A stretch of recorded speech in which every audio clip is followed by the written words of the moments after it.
विभागे सඳහා බෞද්ධ විද්‍යා විෂය නිර්දේශයට අයිති වන ප්‍රායෝගික පරීක්ෂණ මාලාවේ අපි ඊළඟට සාකච්ඡා කරන්න බලාපොරොත්තු වෙන්නේ ඔයගොල්ලන්ට ඉතාම වැදගත් පරීක්ෂණයක් තාපය පාඩමේ යටතේ මේක අපි සඳහන් කරනවා මේ මිශ්‍රණ ක්‍රමයේ භාවිතයේ ජලයේ වාෂ්පීකරණයේ විශිෂ්ට ගුප්තතා පදාර්ථතාවය සෙවීම කියලා තමයි අපි මේ පරීක්ෂණය සඳහන් කරන්නේ. ඔයගොල්ලෝ පරීක්ෂණ ලයිස්තුවේ තියෙන වැදගත් පරීක්ෂණයක් සහ 2014 වර්ෂයේදී අපොසුසස් පෙළ විභාගයේ සඳහා මේ මිශ්‍රණ ක්‍රමයේ භාවිතයෙන් ජලයේ වාෂ්පීකරණයේ විශිෂ්ට ගුප්තතා පදාර්ථතාවයේ සෙවීම පරීක්ෂණය හරහා ඔයගොල්ලන්ට විභාග ප්‍රශ්නයක් ලැබුණා. ඉන් පස්සේ මේ දක්වාම විභාගයේම අහලා නැහැ වාෂ්පීකරණයේ විශිෂ්ට ගුප්තතා පදාර්ථතාවයේ සෙවීමේ පරීක්ෂණය. ඒ නිසා අපි බලාපොරොත්තු වෙනවා මෙවර 2020 උසස් පෙළ භෞතික විද්‍යා විෂය සඳහා මේ ප්‍රශ්නය නැත්නම් මේ පරීක්ෂණය අනුමානයක් විදිහට අපි ඔයගොල්ලන්ට ඉදිරිපත් කරන්න අපේක්ෂා කරනවා තාපයේ පාඩම යටතේ.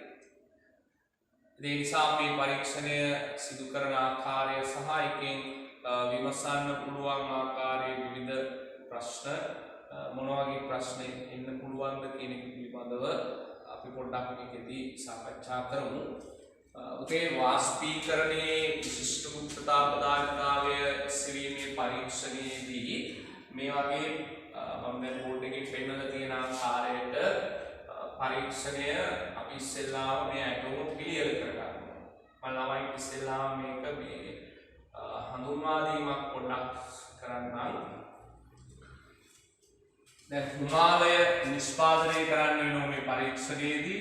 එතකොට ඒ අවශ්‍ය අයිටමයන් ඔයගොල්ලන්ට පේනවා දැන් මේ උපසටහනේ තියෙනවා. දැන් ඒ සඳහා අවශ්‍ය වෙනවා එකක් තමයි කැලරි මීටරයක් අවශ්‍යයි. මේ තියෙන කැලරි මීටරය. ඊට පස්සේ ජලය මන්ද කිරීම සඳහා මන්ද දණ්ඩක් අවශ්‍ය වෙනවා. ඊට අමතරව උෂ්ණත්වමාන දෙකක් ඕන. එකක් තමයි මෙතන තියෙන උෂ්ණත්වමානය අනිත් එක තමයි මේක. සාමාන්‍ය මේ උෂ්ණත්වමානය සෙල්සියස් අංශක 0.110 විතර පරාසය උෂ්ණත්වමානයක් වෙන්න ඕන. මේක සාමාන්‍යයෙන් 0.50 පරාසය උෂ්ණත්වමානයක් වුණාම ප්‍රමාණවත්. ඒ උෂ්ණත්වමාන දෙකක් අවශ්‍යයි මේ පරීක්ෂණයට. ඊට අමතරව මේ අපි මේ උපකරණයක මේ කොටසට අපි සඳහන් කරනවා මේක හුමාල ජනකය කියලා. ඒ කියන්නේ හුමාලය නිෂ්පාදනය කරන්න වාර්තා කරන කොටස නිසා මේක අපි හුමාල ජනකය කියලා සඳහන් කරනවා. ඊට අමතරව මෙතන වීදුරු නලයක් දාලා තිනවා. අපි පස්සේ කතා කරමු මේ වීදුරු නලයක් ඇයි දාලා තියෙන්නේ කියලා. මේ තියෙන වීදුරු නලයක්. ඊට පස්සේ මන්සන් 1000ක් අවශ්‍ය වෙනවා. ඊළඟට තෙපාවක් ඕන වෙනවා. තෙපා මත තියන්න කම්බි ගලක් අවශ්‍ය වෙනවා. ඊට අමතරව තාප පරිවාරක තහඩුවක් තමයි මේ තියෙන්නේ. මේක තාප පරිවාරක තහඩුවක්. ඊට අමතරව මේ මෙතන තියෙනවා හුමාල හබකය. හුමාල හබකයේ කිරණ කාර්යයක් අපි පස්සේ සඳහන් කරමු. ඊට අමතරව මේ කැලරි මීටරය වටේට තාප පරිවර්තනය කරන පරිවාරක ද්‍රව්‍ය ටිකක් අවශ්‍යයි. ඔය කාරණා මේවා තමයි අතටම මේ පරීක්ෂණය සඳහා අවශ්‍ය වෙන්නේ. එතකොට අපි ආයි සාරාංශගත කරොත් එහෙම හුමාල ජනකයක් උෂ්ණත්වමාන දෙකක් අමතරව වීදුරු නලයක් තාප පරිවාරක තහඩුවක් මන්සන් 1000ක් එතනින් පස්සේ ගත්තාම කම්බි දලක් තෙපාවක් කැලරි මීටරයක් එතනින් පස්සේ ගත්තාම හුමාල හබකය මන්ද දණ්ඩක් සහ උෂ්ණත්වමාන දෙකක් මේ ටික අවශ්‍යයි මේ පරීක්ෂණය සිදු කරන්න. උපසටහනේ පෙන්නපු නැති තවත් උපකරණ අවශ්‍ය වෙනවා. එකක් තමයි මේ ස්කන්ධය හරියටම කරන්න අවශ්‍යයි තෙදඩු තුලාවක්. ඒතකොට තෙදඩු තුලාවකුත් අපිට මේ පරීක්ෂණය සඳහා අවශ්‍ය වෙනවා. ඉදිරියේදී අපිට මේ පරීක්ෂණයේ තාපමානය අවම කිරීම සඳහා අවශ්‍ය වෙන සමහරලාට අයිස් කැබලි ටිකකුත් මේ පරීක්ෂණය සඳහා අවශ්‍ය වෙනවා. අපි ඒක සාකච්ඡා කරමු ඉදිරියේදී.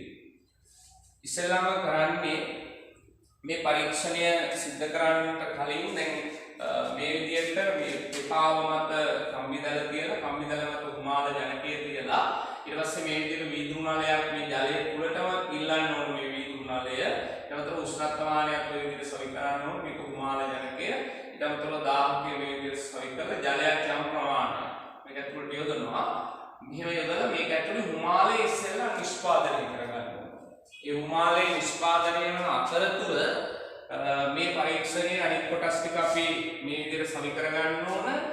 මේ දැන් මෙතන ඇත්තටම හුමාලය නිෂ්පාදනය වෙනකොට මේ හුමාල ජනකය තුල අධික ලෙස මේක ඇතුලේ හුමාලය තෙරපීම නිසා මේක ඇතුලේ පීඩනයට ලක් වෙලා, ඒ කියන්නේ මේක ඇතුලේ පීඩනය අධික වෙලා සමහරවිට මේක උකුරායාම වගේ දේවල් වෙන්න පුළුවන් නේ. ඉතින් ඒ නිසා ඒ දෙපැත්තේ පීඩන සමාන කරන්න. ඒ කියන්නේ මෙතන වායුගෝලීය පීඩනය, මේ පැත්තේ වායුගෝලීය පීඩනය සහ හුමාල ජනකය ඇතුලේ පීඩනය සමාන කරගන්න තමයි මේ විදිහට වීදුරු නලයක් දාලා තියෙන්නේ. එතකොට වීදුරු නලය මගින් කරන වැඩේ තමයි ඇත්තටම මේ පැත්තේ බාහිර වායුගෝලීය පීඩනය හුමාල ජනකය තුල පීඩනයට සමාන කරනවා. ප්‍රධාන අරමුණ ඒක ආරක්ෂාව. එහෙම නැත්නම් එහෙම මේක ඇතුලේ උෂ්ණත්වය මේ පීඩනය හුමාලයේ තෙරපීම නිසා පීඩනය වැඩි වෙලා මේක පිපිරීම වගේ දේවල් වෙන්න පුළුවන්. එහෙම අනාරක්ෂිත තත්ත්වයක් වෙනවනේ. ඒ නිසා ඒ හින්දා මේකට වීදුරු නලයක් අපි දාලා තියෙනවා මේ හුමාලය මේ පීඩන සමාන කරන ආරක්ෂාව සඳහා. එතකොට මේක තුල හුමාලයම නිෂ්පාදනය වන අතරතුරේදී පරීක්ෂණ මේ කැලරිමීටරය මේ විදිහට අරගෙන කැලරිමීටරය අපිට පුළුවන් සාමාන්‍ය තාපහානිය පුළුවන් තරම් අවම කරන්න. ඒ කියන්නේ තාපහානිය පුළුවන් තරම් අවම කිරීම සඳහා උපදමන ලද කැලරිමීටරයක් ගැනීම වඩා යෝග්‍යයි. මොකද මේකේ මේ පරීක්ෂණයේදී අපි සලකනවා පරිසරයේ තාපහානිය වෙන්නේ නැහැ කියලා. ඒක තමයි අපි ඒක නොවෙන්න කල හැකි සියලු උපක්‍රම භාවිතා කරනවා. ඉතින් උපදමන ලද කැලරිමීටරයක් මේකට කියන්නේ උපවත් පෘෂ්ඨයක් සහිත කැලරිමීටරයක් භාවිතා කිරීමෙන් අපි බලාපොරොත්තු වෙනවා අර විකිරණයෙන් වන තාපමානය පුළුවන් තරම් අවම කිරීම සඳහා. අනිත් කාරණාව තමයි මේක තාප පරිවර්තනය කරන්න ඕන. මේක වටේටම තාප පරිවර්තනය කරන්න ඕන පරිවාරක ආධාරක මත තියලා. එතකොට සංවහනයෙන් වන තාපමානයක් හැකියපමණ අවම වෙනවා. ඒ සඳහා තමයි මේ වටේ තාප පරිවාරකයක් මෙහෙම යොදලා තියෙන්නේ. ඊළඟට මෙතන හුමාල හබ මෙතනින් එන මේ රබර් නලයක් අතර මෙතන සම්බන්ධ කරලා තියෙන්නේ. මේ රබර් නලයට සම්බන්ධ කරනවා හුමාල හබකය. අතර මේක කියන්නේ හුමාල හබකය. මේ හුමාල හබකයක් යොදන්න හේතුව තමයි මෙතනින් දැන් රබර් නලය තුලින් අතර මෙහෙම හුමාලය එනකොට එහෙම නැත්නම් ජල වාෂ්ප එනකොට ඒ අතර තාපහානිය වෙලා ඝනීභවණය වෙන්න පුළුවන් ජලය. එතකොට මේ ඝනීභවණය වන ජලය කෙලින්ම මේකට මේ කැලරිමීටරයට එකතු වෙන එක වළක්වන්නේ මේ හුමාල හබකය. ඝනීභවණය දැන් රබර් නලය තුලදී හුමාලයේ ඝනීභවණය වෙලා හැදෙන ද්‍රව බිඳුව කෙලින්ම කැලරිමීටරය ඇතුලේ තියෙන ද්‍රවයට ජලයට වැටෙන එක වැළැක්වීම සඳහා තමයි මේ හුමාල හබකයක් අපි පාවිච්චි කරන්නේ. එතකොට එතෙන්දී ඇත්තටම කිව්වොත් හුමාල හබකයෙන් කරන්නේ තෙත් හුමාලය මියලි හුමාලයෙන් වෙන් කරන එක. එතකොට මෙතනින් පියටවත් හුමාල හබකය මගින් ද්‍රව බිඳු ලෙස මෙතනින් එළියට එන්න දෙන්නේ නැහැ. ඒක නිසා මෙතනින් මේක හුමාල හබකයෙන් කෙලින්ම මෙතනින් එළියට එන්නේ හුමාලය. කෙලින්ම හුමාලය ඇවිල්ලා මේක සාමාන්‍යයෙන් මේකේ හුමාල හබකය අපි කියමු මේ පැත්තට විහිදොර කියලා. එතකොට ඒ විහිදොරේ එහෙම නැත්නම් මේ පිට හුමාලයේ පිට වෙන මේ නලයේ කෙළවර සාමාන්‍යයෙන් ජල පෘෂ්ඨයට ආසන්නයෙන් තමයි තියන්නේ. ඒක ජල පෘෂ්ඨය ඇතුලේ ගිල්ලන්නේ නැහැ. ජල පෘෂ්ඨය තුල ගිලීමක් සාමාන්‍යයෙන් කරන්නේ නැහැ. ඒක ජල පෘෂ්ඨයට මදක් ඉහළින් ජල පෘෂ්ඨයේ වදින්න තමයි හුමාලය සකස් කරලා තියෙන්නේ මේ පරීක්ෂණයේදී. එතකොට තෙත් හුමාලය දැන් ඝනීභවණය වෙන ජලයනේ අතර අපි කියන්නේ තෙත් හුමාලය කියලා. එතකොට ඒ ටික ඉවත් කරන්න මෙතනින් බාහිරින් පිටාරණලයක් උඩ සම්බන්ධ කරලා තියෙනවා. ඒකෙන් අපිට පුළුවන් අර ඝනීභවණය වෙන ජලය ටික ඉවත් කිරීම සඳහා යොදන්නේ. ඊට පස්සේ මෙතන තාප පරිවාරක තහඩුවක් ඇස්බෙස්ටස් වගේ තාප පරිවාරක තහඩුවක් යොදලා තියෙන්නේ මේ 1000කින් එන තාපය ඇතරම විකිරණය මගින් මේ 1000කින් එන තාපය තාප විකිරණ මගින් මේ කැලරිමීටරයට තාපය අවශෝෂණය කරගන්න පුළුවන් රුමාලයෙන් ලැබෙන තාපයට අමතරව මේ 1000කින් තාපය අරගෙන මේ කැලරිමීටරයේ ජලය රත් වෙන්න පුළුවන්. ඒ නිසා 1000කින් එන තාපය කැලරිමීටරයට යන එක වළක්වීම සඳහා තමයි මෙතන පරිවාරක තහඩුවක් අපි යොදලා තියෙන්නේ. ඒක අපි හරියට තේරුම් ගන්න ඕන දෙයක්. ඊළඟට දැන් පරීක්ෂණය කරන්න ඔය දැන් මූලික සැලසුම එහෙම නැත්නම් ඒ කරන්න ඒ යොදා ගන්න උපක්‍රම හා සම්බන්ධව තමයි අපි සාකච්ඡා කරේ. මේ වීදුරු නලයක් දාන්නේ ආරක්ෂාව සඳහා, රුමාලාවකේ දාන්නේ තෙතුමාලය වීදුරුමාලය වෙන් කරන්නට. ඊට අමතරව ගත්තාම තාප උපවත් කැලරිමීටරයක් භාවිතා කරන්නේ විකිරණය වන තාප හානිය අවම කරන්න. ඊට පස්සේ ඒ වටා තාප පරිවාරකයක් වලින් ආවරණය කළ තියෙන සංවහණයෙන් වන තාප හානිය අවම කරන්න.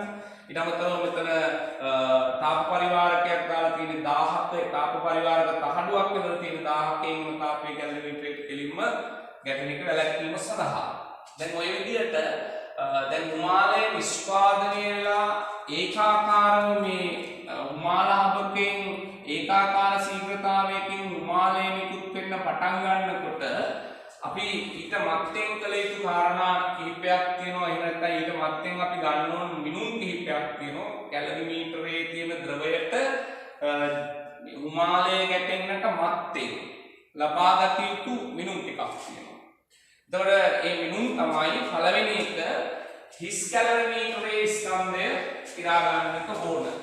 එතකොට හිස් කැලරිමීටරයට අපි ගොඩක් වෙලාවට ගන්නේ මේ කැලරිමීටරයෙන්ම හදාපු ද්‍රව්‍යයෙන්ම තනාගත්ත මන්තයක් තමයි භාවිත කරන්නේ. ඔයිට අපි හිතමුකෝ දැන් තඹ වලින් හදාපු කැලරිමීටරයක් නම් ඒකට තඹ වලින්ම හදාපු මන්ත ගන්නවා. අරගෙන පළවෙනි එක කරන්නේ හිස් මේ මන්තය සහිත හිස් කැලරිමීටරයේ ස්කන්ධය කිරා ගන්න ඕනේ. ඒ සඳහා අවශ්‍ය වෙන පෙදඩු තුනක්. එතකොට අපි පළවෙනි මිනුම විදියට ගන්න ඕන පරීක්ෂණය කරන්න කලින් ලබාගත යුතු මිනුම තමයි මන්තය සහිත හිස් කැලරිමීටරයේ ස්කන්ධය. කැලරිමීටරයේ ස්කන්ධය.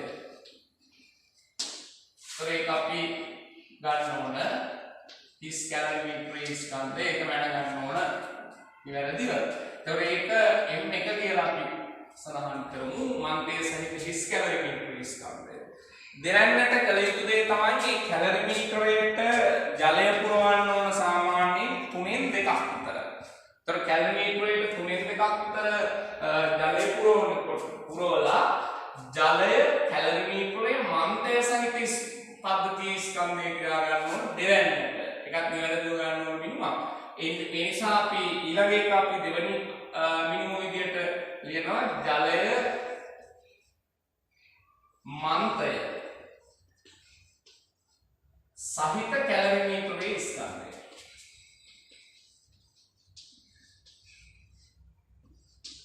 සහිත කැලරිමීටරයේ ස්කන්ධය ඒකත් අපි ගිරා ගන්න ඕන.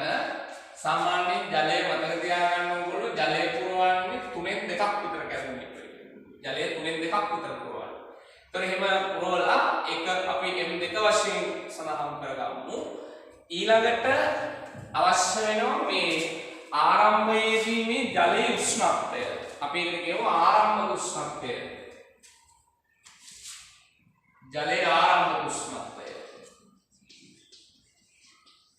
ජලයේ ආරම්භක උෂ්ණත්වය අවශ්‍ය වෙනවා. ඔක තමයි මුලින්ම ගන්න ඕන මිනුම් 3. පරීක්ෂණය කරන්න කලින් ගත යුතු මිනුම් 3 1 p1 කියලා ගත්තා. එතකොට ඔයගොල්ලෝ දැනගන්න මුලින්ම ගන්න ඕන හිස් කැලරිමීටරයේ මන්තය සහිත හිස් කැලරිමීටරයේ ස්කන්ධය. ඊට පස්සේ ජලය මන්තය සහිත කැලරිමීටරයේ ස්කන්ධය. ජලය පුරවන්නේ 3න් 2ක් විතර. ඊට පස්සේ ජලයේ ආරම්භක උෂ්ණත්වය T1 මැන ගන්න ඕන. ඔය ටික තමයි අපි ඉස්සෙල්ලාම ගන්න ඕන මිනුම් ටික. ඊළඟට එහෙම ඒ මිනුම් ටික අපි සඳහන් කරලා ගත්තට පස්සේ මේක ඒකාකාර ශීඝ්‍රතාවයකින් රුමාලාභකයෙන් රුමාලය නිකුත් වෙන්න සැලැස්සුවට පස්සේ දැන් මොකද කරන්නේ? දැන් ආරම්භ උෂ්ණත්වය සඳහන් කරලා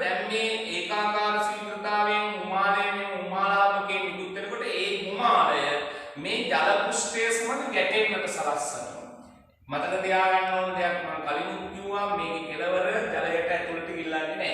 එතකොට ඒකට හේතුව අපි සාකච්ඡා කරමු ඉස්සරහට. එතකොට මෙතනින් මේ එන හිමාලය මේ ජල පෘෂ්ඨය මත ගැටෙන්න සලස්සනකොට අපි මොකද කරන්නේ? මොනවත්වා මේක මන්ත කරගන්න. හොඳින් මන්ත කරගන්න. කලේ දේ තමයි දැන් හිමාලය ගැටෙනකොට මේක හොඳින් මන්ත කරගන්න. එතකොට හොඳින් මන්ත කරනකොට මේක හොඳින් මේවා මන්ත කර සාමාන්‍ය උෂ්ණත්වය පරිසර උෂ්ණත්වයට වඩා සෙල්සියස් අංශක 10කින් විතර උෂ්ණත්වය වැඩි වෙනකම් මේකට හිමාලය එකතු කරනවා. තේරුම් ගන්න. දැන් මෙතන හිමාලය මේ විදිහට මෙතනින් එන හිමාලයේ ජල පෘෂ්ඨයේ ගැටෙනකොට අපි මේක නොනවත්වා මන්ත කරන්න අවශ්‍යයි. ඒතකොට මන්ත කරමින් පවතින උෂ්ණත්වයට වඩා සෙල්සියස් අංශක 10කින් විතර උෂ්ණත්වය වැඩි වෙනකම් හිමාලය එකතු කරලා ඉන්පස්සේ හිමාලය කරගෙන නවත්තනවා. පරිසර උෂ්ණත්වයට තියෙන උෂ්ණත්වයට වඩා ආරම්භ උෂ්ණත්වයට වඩා සෙල්සියස් අංශක 10කින් විතර උෂ්ණත්වය වැඩි වෙන්න සලස්සලා ඊට පස්සේ මේක හිමාලය එකතු කරගෙන නවත්තලා තවදුරටත් අපි මන්ත කරනවා. තවදුරටත් මන්ත කළා මේ පද්ධතියපත් වෙන. ඒකෝ දැන් තියෙනවා මේකේ කොටස් තුනක් කැලරිමීටරය මන්තේ සහිත කැලරිමීටරය ජලය සහිත සහ මේකට එකතු වෙච්ච හිමාලය. අපි ඒක කියමු පද්ධතිය අවසාන පද්ධතිය. ඒතර අවසාන පද්ධතිය එළඹෙන උපරිම උෂ්ණත්වය සටහන් කරන්න ඕනේ. ඒතර හිමාලය එකතු කරන්නේ පරිසර උෂ්ණ පවතින උෂ්ණත්වයට වඩා තිබිච්ච උෂ්ණත්වයට වඩා සෙල්සියස් අංශක 10ක් වැඩි වෙනවා. එහෙම හිමාලය එකතු කරලා සෙල්සියස් අංශක 10ට එකතු කරලා වැඩි වුණාට පස්සේ හිමාලය කරගෙන නවත්තනවා. හිමාලය එකතු කරගෙන නවත්තලා මුදින් මන්ත කරලා පද්ධතිය පත්තන අවසාන උපරිම උෂ්ණත්වය සටහන් කර ගන්න ඕනේ. එහෙනම් ඊළඟ බිඳුව තමයි පද්ධතියේ අවසාන උපරිම උෂ්ණත්වය. අවසාන උපරිම උෂ්ණත්වය. එතන හොඳට තේරුම් ගන්න අවසාන උෂ්ණත්වය නෙමෙයි අවසාන උපරිම උෂ්ණත්වය. ඒක අපි හිතමු T2 කියලා. ඒතර පද්ධතිය පත්තන අවසාන උපරිම උෂ්ණත්වය T2. ඊළඟට පද්ධතිය කාබන් උෂ්ණත්වයට පත් වෙන්නට හැරලා කැලරිමීටරය අරගෙන නැවත තෙදඬු තුලාවෙන් මේ පද්ධතියේ අවසාන ස්කන්ධය ගිරා ගන්නට ඕන. පද්ධතියේ අවසාන ස්කන්ධය ගිරා ගන්නට ඕන. එහෙනම් ඊළඟ බිඳුව තමයි පද්ධතියේ මාල එකතු කළාට පස්සේ පද්ධතියේ අවසාන ස්කන්ධය. පද්ධතියේ අවසාන ස්කන්ධය ඒක අපි ගමු M3 කියලා. පද්ධතියේ අවසාන ස්කන්ධය. ඒතකොට අපි ලබාගත් යුතු පාඨාංක පහක් තියෙනවා. මිනුම් පහක් තියෙනවා. එකක් මන්තේ සහිත හිස් කැලරිමීටර ස්කන්ධය එක, ජලය මන්තේ සහිත කැලරිමීටර ස්කන්ධය දෙක, ජලය ආරම්භ උෂ්ණත්වය T1, පද්ධතියේ අවසාන උපරිම උෂ්ණත්වය T2, පද්ධතියේ අවසාන ස්කන්ධය M3. ඔය ටික අපි සටහන් කරලා ගන්නට ඕන. දැන් පරීක්ෂණය කරලා ඉවරයි. මෙතන විශේෂයෙන් කියන්න ඕන ඇත්තටම මෙතනින් එකතු වෙද්දි මේ පරිසර දැන් හිමාලය එකතු කරනකොට ළමයි ඒ එකතු වන හිමාලය ස්කන්ධය කරන පොඩි ස්කන්ධයක්. يعني ලොකු අගයක් ඉන්නේ නැහැ. එතකොට එහෙම එකතු වෙන හිමාලය ස්කන්ධය ඉතා කුඩා අගයක් වන නිසා මේ අවසාන මිනුම ඉතාම නිවැරදිව ගන්න ඕන. මේ අවසාන මිනුම ඉතාම නිවැරදිව ගන්න ඕන. හේතු දෙකක් තියෙනවා. එකක් තමයි මේ එකතු වන හිමාලය ස්කන්ධය ඉතා කුඩා අගයක්. ඒක එකක්. අනිත් එක තමයි මතක තියාගන්න ඕගොල්ලෝ හිමාලයේ සාමාන්‍ය ජලයේ වාෂ්පීකරණයේ විශිෂ්ට උත්තරතා පදාරිතාවය එකක් විශාල අගයක්. ඒක දල වශයෙන් අපි ඔයගොල්ලන්ට කිව්වොත් එහෙම ඒක අගේ නම් 2.26 වැඩි කිරීම 10.6යි. කිලෝග්‍රෑමයකට ජූල් කියලා. ඒක කිලෝග්‍රෑම් එකක් අපි සාමාන්‍යයෙන් වාෂ්පීකරණයේ විශිෂ්ට උත්තරතා පදාරිතාවය කියන එක අපි අර්ථ දක්වන්නේ තාපාංකයේ පවතින ද්‍රවයක ඒකීය ස්කන්ධයක්. තාපාංකයේ පවතින ද්‍රවයක ඒකීය ස්කන්ධයක් කියන්නේ කිලෝග්‍රෑම් එකක්. තාපාංකයේ පවතින වාෂ්පය බවට මුළුමනින්ම පත් කිරීම සඳහා ලබා දිය යුතු තාප ප්‍රමාණයට කියන්නේ වාෂ්පීකරණයේ විශිෂ්ට උත්තරතා පදාරිතාවය කියලා. වාෂ්පීකරණයේ විශිෂ්ට උත්තරතා පදාර්ථාවේ අර්ථ දක්වන්න කියලා ළමයි කියුත් එහෙම එතකොට ඔයගොල්ලෝ කියන්න ඕන තාපාංකයේ පවතින ද්‍රවයක ඒකීය ස්කන්ධයක් මුළුමනින්ම තාපාංකයේ පවතින වාෂ්පය බවට පත් කිරීම සඳහා ලබා දී යුතු තාප ප්‍රමාණය. දැන් ජලයේ වාෂ්පීකරණයේ විශිෂ්ට උත්තරතා පදාර්ථාවය කියලා කියන්නේ සෙල්සියස් අංශක 100 පවතින ජලයේ කිලෝග්‍රෑම් 1ක් सेल्सियस अंशක 100 පවතින හිමාලය බවට මුළුමනින්ම පත් කිරීම සඳහා ලබා දිය යුතු තාප ප්‍රමාණය කියලා. එතකොට තේරුම් ගන්න ජලය. එතකොට ජලයේ තාප ගත්තොත් එහෙම මේ වාෂ්පීකරණයේ විශිෂ්ට ගුප්තතා පදාර්ථාවය කියන්නේ ඉතා ඉහළ අගයක්. ඒ නිසා මේ අවසාන ස්කන්ධය හරියටම කිව්වේ නැත්නම් පොඩි වෙනසක් වුණත් වෙන්න පුළුවන් දෝෂය හරි වැඩි. තමයි දන්නවා සාමාන්‍යයෙන් වාෂ්පීකරණයේ විශිෂ්ට ගුප්තතාපය ගන්න සමීකරණය තමයි ml කියලා කියන්නේ. එතකොට මේ m එක මේ l එකට ගොඩක් ලොකු වගයක් එන නිසා මේ m එක සාමාන්‍යයෙන් ඉතාම නිවැරදිව ගන්න පොඩි දෝෂයක් ගියත් මේ ml ගුණිතය ගොඩක් වැඩි. මොකද හේතුව මේක ඉතාම විශාල අගයක් වෙන නිසා. ඒතර මේක ඉතාම විශාල අගයක් වෙනකොට මේකේ පොඩි දෝෂයකදී පවා වෙන්න පුළුවන් දෝෂය ගොඩක් වැඩි. ඒ නිසා හරියටම මේ ස්කන්ධය අපි මැනගන්න ඕන. ඒක හරියට ගන්න ඕන මිනුවා. දැන් ඔයගොල්ලෝ මේක ඇහුවොත් මේක ඉතාම නිවැරදිව ගන්න යුතු මොකක්ද කියලා මෙන්න මේකයි ඉතාම නිවැරදිව ගන්න ඕන. පද්ධතිය අවසාන ස්කන්ධය. ඒකයි තව එකක්. දැන් අර හිමාලයේ සාමාන්‍යයෙන් අරකට හේතු වෙනවා මේක. මේ හිමාලාභකය දාන්නෙත් ඒ කාරණාව නිසා. බැරි වෙලා හරි මෙතනින් එන හිමාලයමයි ද්‍රව බිඳු විදියට පොඩ්ඩක් හරි මේකට එකතු වුණොත් හිමාලයේ ලෙස නොව විදිති විදියට පොඩ්ඩක් කොයි එකතු වුණොත් ඒක විශාල වශයෙන් පරික්ෂණයට බලපානවා. මොකද ඒක වාෂ්පීකරණයේ විශිෂ්ට උත්තරතා පදාර්ථාවේ ලොකු වගයක්. එතකොට ඒක විශාලත්වය වැඩි නිසා එන්නේ කුඩා වෙනසකදී පවා ඇති වෙන දෝෂය වැඩි. ඒක පුළුවන් තරම් අපි දැනගන්න ඕනේ කවම කරන්නේ. ඒකටම තමයි අපි හිමාලාභකේ පාවිච්චි කරන්නේ. වියලි හිමාලයේ අනිත් එක මේ හිමාලාභකයේ මේ පිටට එන මේ නලය ගත්තත් ඒකත් ඕනවට වඩා දිගින් වැඩි වෙන එක හොඳ නැහැ. මේකත් දැන් ඕනවට වඩා දිග වැඩි වුණොත් එහෙම මේක ඇතුලෙන් යනකොට හිමාලයේ ගණන් බවණිය වෙන්න පුළුවන්. මොකද මේක ඇතුලේ යන කාලයක් වැඩි වෙනකොට තාපහානිය වෙලා මේක ඇතුලේදී ගණන් බවණිය වෙන්න පුළුවන්. ඒ නිසා මේකත් පුළුවන් තරම් කෙටි වෙන්න ඕන. මේ බීජෝ එහෙම නැත්නම් මේ පිටට එන නලය පිටාර නලය ගත්තොත් එහෙම මේකත් පුළුවන් තරම් කෙටිව තියෙන්න ඕන. හේතුව ඒක ඇතුලේ පෙරි වෙලා හිමාලය යන ගියොත් එහෙම එතෙන්දි හිමාලය ගණන් බවණිය වෙලා විවිධ විදියට එකතු වෙන්න පුළුවන්. ඉතින් ඒක නිසා එකක් අපි හොඳට තේරුම් ගන්න ඕන දෙයක්. ඒ නිසා මේක පුළුවන් තරම් කෙටි වෙන්න ඕන හිමාලාභකේ මේක. ඒතකොට ඒකට හේතුව ඕගොල්ලෝ කියවුවොත් එහෙම මෙතන මේකට ඇයි මේ වඩා කෙටි වෙන්න ඕන නැත්නම් දිගු වීම වඩා මේ නලයේ වඩා දිගු වීම යෝග්‍ය නැහැ කියලා කිව්වොත් එහෙම ඔයගොල්ලෝ හේතුව කියන්න ඕන. එතකොට අර හිමාලාභකයෙන් පිට වෙන හිමාලය ඝනීභවණය වෙන්න තියෙන හැකියාව වැඩි. එහෙම වුණොත් හිමාලය ලෙසනව විදිති විදියට මේකට එකතු වෙන්න පුළුවන්. එහෙම එකතු වුණොත් එහෙම දෝෂය ප්‍රබලයි. හේතුව එල්ට ශාලාගයක් ලැබෙන නිසා. ඒක එකක්.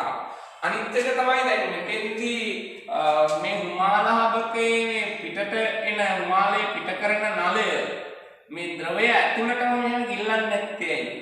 එකක් ඔයගොල්ලෝ හරියට තේරුම් ගන්න. මේම ද්‍රවය ඇතුළට මෙහෙම ගිල්ලුවොත් එහෙම මේක තුලදී දැන් බුබුලණය වීම නිසා හිමාලයේ බුබුලණය වීම නිසා මේ ජල මෙතනින් ජලය වාෂ්පීභවණය වෙන්න තියෙන හැකියාව වැඩි.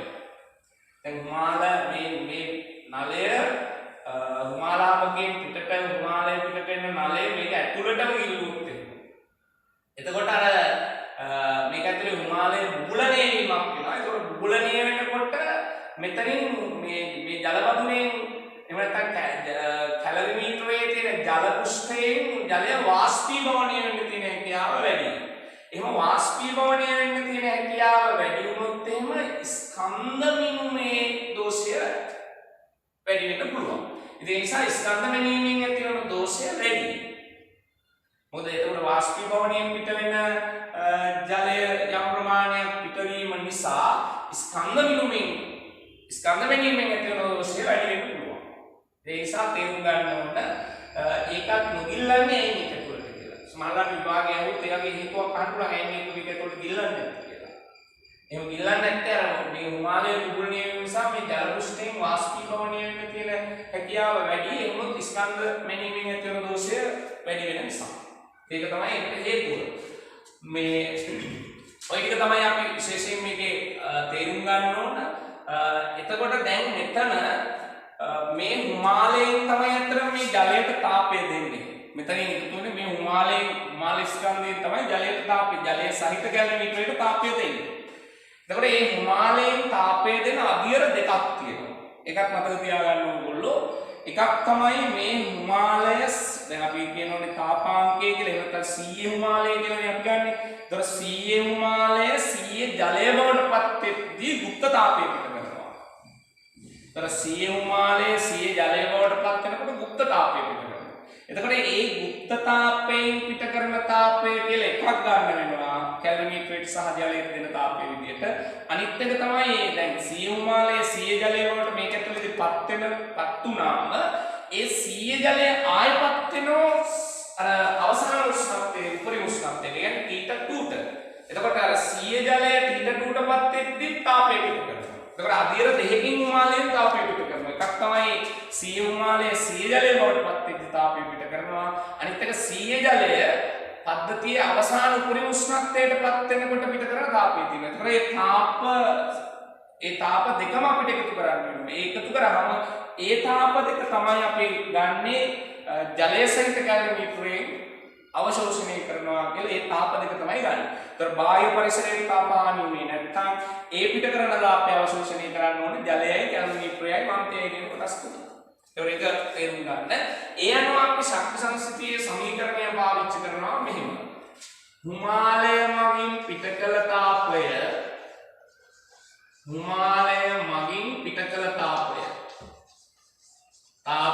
සමාන කරනවා ජලය ධන කැලරිමීටරයෙන් ලබාගත් තාපය. ජලය ධන කැලරිමීටරය මගින් ලබාගත්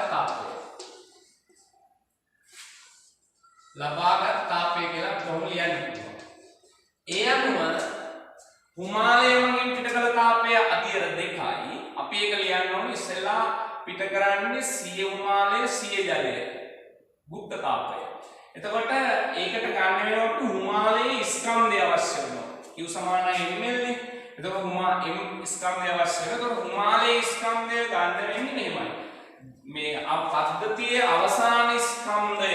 ඒ කියන්නේ ජලය, මන්තය, කැලරිමීටරය, හිමාලයේ කොටස් අතරින් ස්කන්ධය.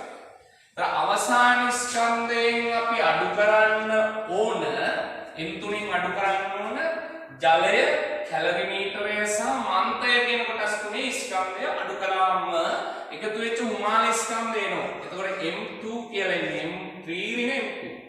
ඒක වැඩි වෙන්න ඕන වාෂ්පීකරණයේ විශිෂ්ට ගුප්ත තාපයෙන්. එතකොට ගුප්ත තාපධාරිතාවය එනවා. ඒ පිටකල ගුප්ත තාපය. මේක දන්නේ නැහැ. මේක තමයි හොයන්න අරමුණ. ඊළඟට ඒකට එකතු වෙන්න ඕන දැන් සීයේ ජලය බවට පත් වුණාම ඒ ස්කන්ධය ඒක ආයනෝ T2 උෂ්ණත්වයට පද්ධතියේ ලැබෙන උපරිම උෂ්ණත්වයට අවසාන උපරිම උෂ්ණත්වය. එතෙන්දි පිට කරන තාපයේ ඒ ජලයෙන් අතර මේ ජල ස්කන්ධය වෙන්නේ මේ හිමාලය ස්කන්ධයමයි. එතකොට ඒක M3 ඍණ M2 ඒ පිට කරන හිමාලය ස්කන්ධය. එහෙම නැත්නම් ජලය ස්කන්ධය. ඊට පස්සේ ඒක වැඩි වෙන්න ඕන ජලයේ විශිෂ්ට තාපධාරිතාවය CW කියන. ඊට පස්සේ ජලයේ පත්තන උෂ්ණත් අන්තරය. එතන වෙන්නේ සීයේ ජලය T2ට එන්නේ. ඒතර උෂ්ණත් අන්තරය වෙන්නේ සීය ඍණ T2 කියලා තමයි අපි උතන ලියන්න ඕන. ඒක සමාන වෙනවා ජලය ධන කැලරිමීටරයෙන් ලබාගත් තාපය. ඒතර ජලය ලබා ගන්න තාපය ගන්න නම් ජලයේ ස්කන්ධය අපි ගන්න වෙනවා. ජල ස්කන්ධය ගන්න වෙන්නේ ජලය මන්තය සහිත කැලරිමීටරයේ ස්කන්ධයෙන් අඩු කරන්න ඕන මන්තය සහිත හිස් කැලරිමීටරයේ ස්කන්ධය. එතකොට ජල ස්කන්ධය කියනවා. දැන් ඒ මෙතන සමාන කොටස මම මේ පැත්තෙන් ලියුවොත් එහෙම එතකොට එනවා මේම M2 ඍණ M1. M2 ඍණ M1 කියලා එන්නේ ජල ස්කන්ධය. ඒක වැඩි කරන්න ඕන ජලයේ විශිෂ්ට තාපධාරිතාවය CW. මෙතන ජලයපත් වෙන්නේ T1 වල ඉඳලා T2 ට. උෂ්ණත්ව අන්තරය T1 වල තිබිච්ච කැලරිමීටරයේ තියෙන T1 වල ජලය T2ටපත් වෙනවා. උපරිම උෂ්ණත්වය.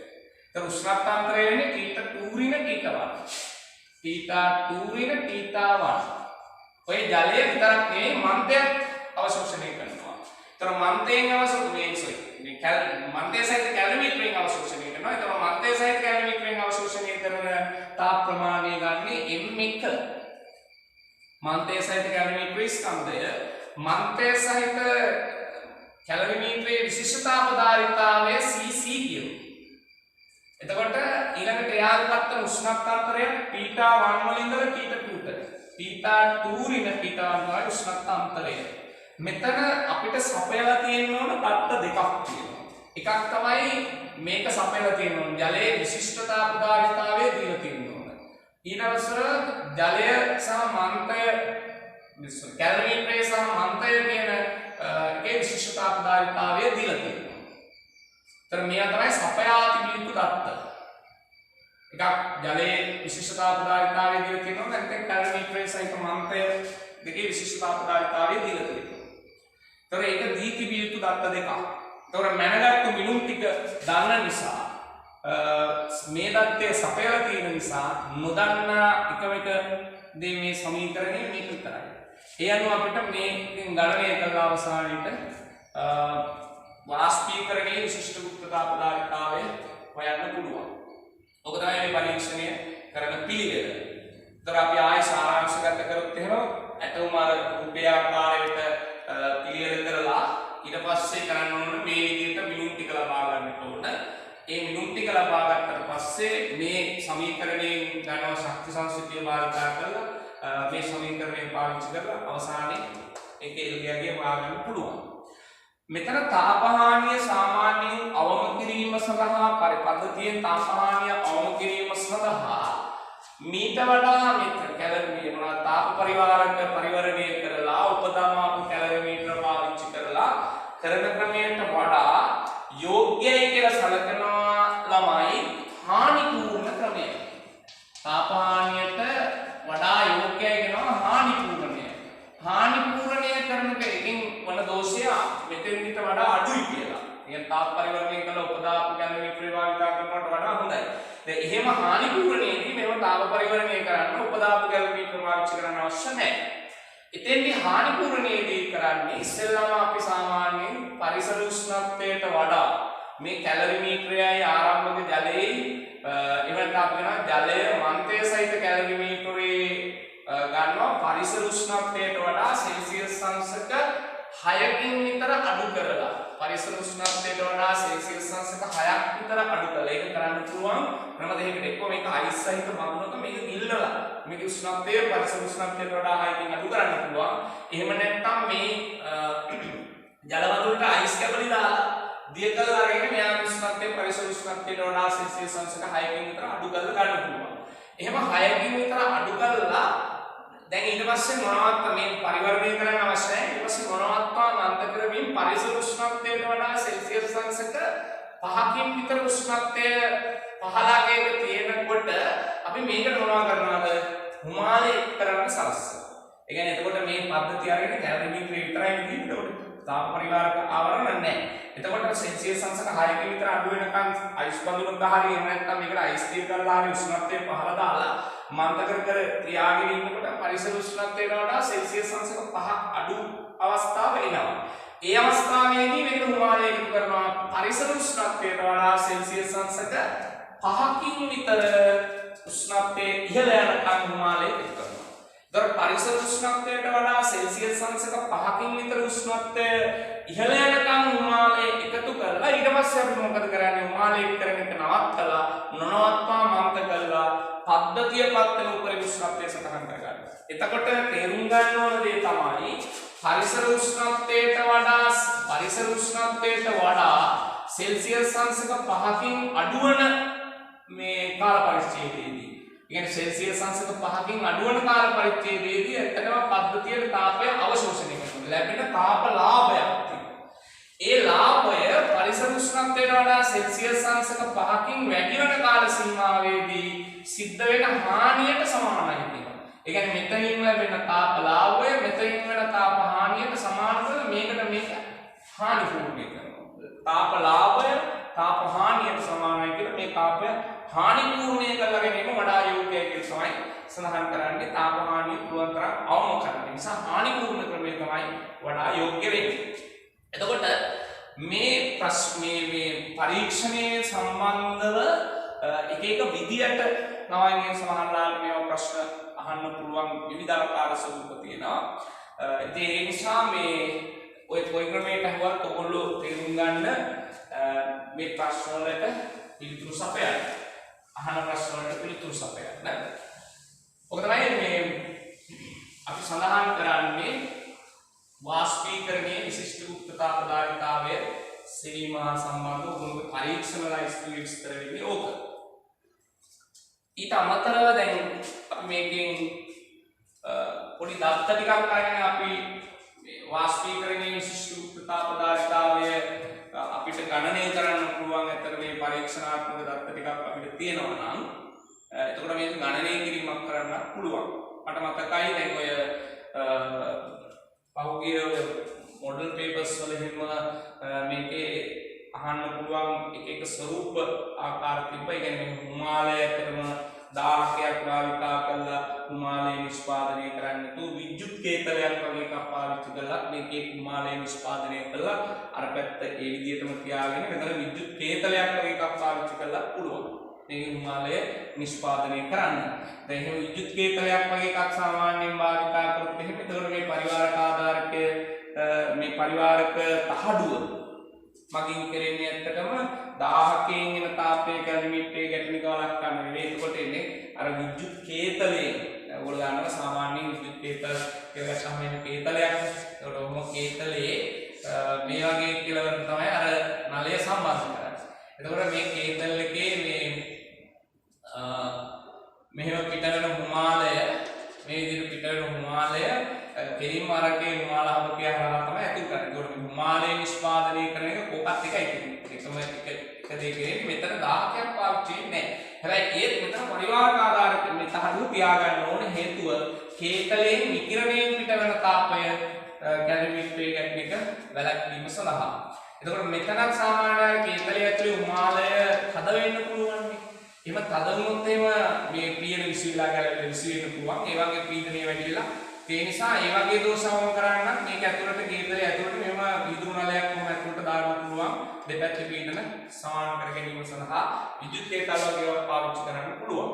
වාෂ්පීකරණයේ විශිෂ්ට උත්පාදකතාවයේ හේවීම සඳහා. ඒ වගේ ප්‍රශ්න තමයි මේ පරීක්ෂණය හරහා උගලට අහන්න පුළුවන්. ඒ තැන් වලට ඉතින් පොඩි පොඩි වෙනස්කම් සහිතව උගලට පරීක්ෂණය විමසන්න පුළුවන්. දැන් 2014 ප්‍රශ්නයක් පොඩ්ඩක් බැලුවොත් එහෙම ඒකේ තියෙන්නේ මේ වගේ ක්‍රමයක් නෙමෙයි. 2014 විභාග ප්‍රශ්නය ගත්තොත් එහෙම මේ ඒකේ පොඩි වෙනසක් තියෙනවා. මේ ක්‍රමයකම ප්‍රශ්නය අහලා නැහැ. නැත්නම් මේ රූප සටහන් 2000 නම් ප්‍රශ්නේ මේ විදිහටම රූප සටහන දීලා ඔය වගේ සාමාන්‍ය සම්ප්‍රදායික ප්‍රශ්න ටිකක් තමයි අහලා තියෙන්නේ. නමුත් අපි බලාපොරොත්තු වෙන්නේ නැහැ එහෙම සාම්ප්‍රදායික ප්‍රශ්න ඔයගොල්ලෝ විභාගේ 10යි කියලා. ඒ නිසා ඒක චුට්ටක් මේ මතකයේ තියාගන්න. දැන් 2014 ප්‍රශ්නේ ගත්තොත් එහෙම මේව ඔයගොල්ලෝ ප්‍රශ්න පත්‍රයේ බැලුවොත් එහෙම තියෙනවා විද්‍යුත් ක්‍රමයේ වාර්තියෙන් ජලයේ වාෂ්පීකරණයේ විශිෂ්ට උත්තාපයේ සෙවීමේ පරීක්ෂණයේ සැලසුම් සිදු කළ යුතුව ඇත. මෙම කාර්ය සඳහා භාවිතා කළ යුතු නාමකරණ ලද ආයතනයන් සහිත පරීක්ෂණාත්මක සැකස්මක රූපයක් දීලා තියෙනවා. මේ එතන තියෙන්නේ ගිලුම් තාපකයක් පාවිච්චි කරලා. එතන මෙතන මේ ඉතන පාවිච්චි කරන්නේ වෙනසක් මම ඔයගොල්ලෝ පැහැදිලි කරන්නම්. දැන් මෙතන මේ කොටස වෙනුවට ඇත්තටම තියෙන්නේ මේ හිමාලය වෙනුවට තියෙන්නේ එහෙම හිමාලය නිෂ්පාදනය කිරීමක් එහෙම මුකුත් නැහැ. එතන තියෙන්නේ කෙලින්ම මේ වගේ බඳුනක් අරගෙන ඒ බඳුන ඉලෙක්ට්‍රොනික්ස් තුලාවක් මත තියලා මෙහෙම හොඳයි බඳුන තියෙනවා. එතකොට මේ එක තියලා තියෙනවා මේ වගේ ඉලෙක්ට්‍රොනික තුලාවක් මත. ඔය ඉලෙක්ට්‍රොනික තුලාවක් මත ඒකේ මෙහෙම ගිල්ලුම් තාපකයක් විද්‍යුත් හීටර් එකක් වුණ සවි කරලා තියෙනවා. ඔය විදිහට උන සම්බන්ධ කරලා තියෙනවා. ඒක සාමාන්‍යයෙන් මේ හරියට විතර ජලය පුරවලා තියෙනවා. මේ හරියට විතර උන ජලය පුරවලා තියෙනවා. ඒකට හේතුව දැන් මේ උද්දම මට්ටම සාමාන්‍ය උද්දතම ජලය පුරවන්න හේතුව තමයි පරීක්ෂණය කරන කාල සීමාව පුරාම මේ ගිල්ලුම් තාපකයේ ජලය තුල ගිලිලා තියෙන ඕන නිසා. ඉතින් ওই විදිහට අරගෙන ඊට පස්සේ තමයි මේ කියනවා පරීක්ෂණයේ ක්‍රියාපිළිවෙල කරන්න ඕන පිළිවෙල. මෙහෙම හිමාලය පිට වෙන්න සලස්සලා අඩු වෙච්ච ස්කන්ධය තමයි අතර මෙතෙන්දි හොයන්නේ. ඒ කියන්නේ මේ හිමාලය මේකේ ගිලුත් තාපකේ තාපය දීලා දැන් ආරම්භයේ තුලාවේ පාටාවක් අරගෙන ඊට පස්සේ තාපය දීලා මෙතන හිමාලය ලෙස වාෂ්ප වෙන සලස්සලා අඩු වෙච්ච ස්කන්ධය අරගෙන තමයි මේ පරීක්ෂණය කරන්නේ. ඒගොල්ලන්ට ඒක කියවුවොත් තේරුම් ගන්න පුළුවන්. මේ පරීක්ෂණය අරගෙන බැලුවොත් ඒක 2014 පරීක්ෂණයේ දිහා බැලුවහම සුපි වෙනසක් තියෙනවා මෙතන. ඒතර ඇත්තට මේ ක්‍රියාපිළිවෙල නෙවෙයි තියෙන්නේ. මෙතන නම් හිමාලය එකතු කිරීමක් කරන්නේ. මෙතන හිමාලය ඉවත් කිරීමක් තමයි සාමාන්‍යයෙන් මේ පරීක්ෂණයේදී සිදු කරන්නේ. ඔය ටික තමයි අපි මේ ප්‍රැක්ටිකල් එක හරහා උගලට